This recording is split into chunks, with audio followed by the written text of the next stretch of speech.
mom told me I was going to be having a younger sister at the age of 7, I was shocked to say the least.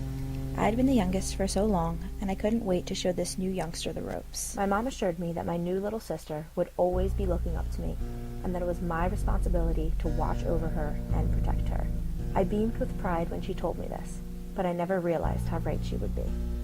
Throughout her early elementary school years, Chloe was a ball of energy.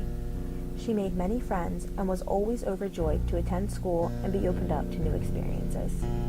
She loved to learn and enjoyed socializing with all of her classmates. It wasn't until the end of 5th grade that this all began to change. It started off small, almost unable to detect, but soon we started to notice Chloe's reluctance to go to school, and after questioning her again and again, we discovered that she was being bullied by some students in her 5th grade class.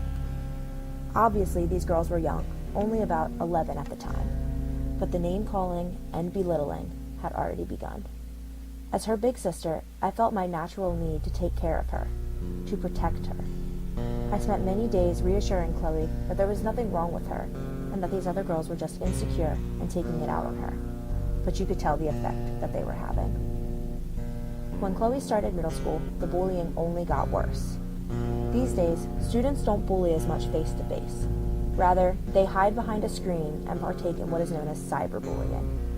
For Chloe, this meant receiving cruel text messages and hurtful comments on her Instagram pictures.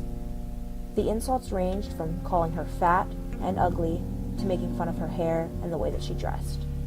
Now, Chloe is mature beyond her years and was always putting on a strong face to appear unfazed.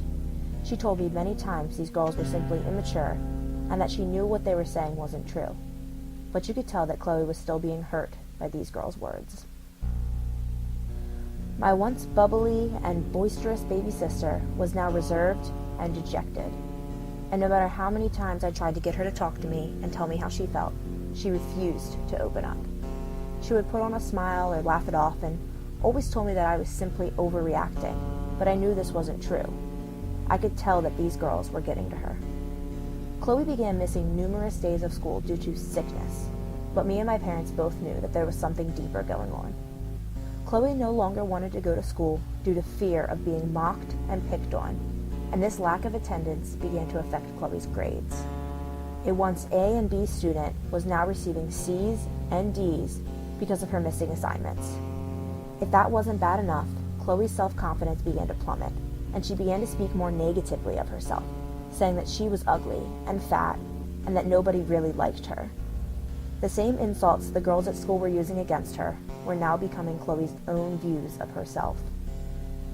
My whole family was at a loss of what to do, but we could no longer sit idly by as these vicious girls tore away at my sister's self-confidence. Soon after we found out Chloe was being bullied, we learned that the main perpetrator was one of Chloe's old friends.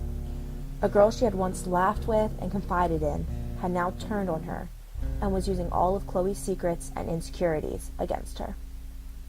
Although we insisted Chloe tell some of the adults in the building, she had told us many times that going to the office would only make it worse, and that she didn't want to tell for fear that these girls would become more brutal and would tell everyone her secrets and lie about her.